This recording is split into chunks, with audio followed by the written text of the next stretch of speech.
ব্যস্ততম জীবনে প্রতিটা মানুষই ব্যস্ত। দেখেন, এই ছোট মানুষ, তার হয়তো বা 5 থেকে 7 বা 8 থেকে 10 বছর হতে পারে, তবুও সে সংসারের ঘানি টান্না শুরু হয়ে গিয়েছে।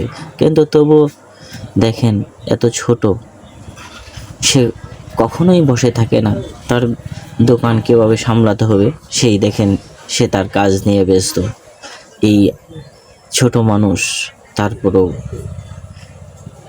ব্যবসাকে গোছানোর তাগিদে সে খেলার সময় এখন ছিল, কিন্তু সে সেই সংসারের গানি টানা শুরু হয়ে গেছে তার জীবনে। আমরা প্রতিটি মানুষই বা প্রতিটি ছেলেই এরকম জীবনের ব্যস্ততম হয়ে যায়। তবু তার ফাঁকে একটু লেখাপড়া করতে হয়, লেখাপড়ার সময় খুঁজে নিতে হয়। সেই ছেলেটা দেখেন, হয়তো মসজিদ বা মাদ্রাসা যাই বলেন, না হয় সাধারণ স্কুল কলেজ, সে লেখাপড়া করে ইচ্ছে থাকা সত্ত্বেও তার সংসার নিয়ে সে ব্যস্ত হয়ে গিয়েছে।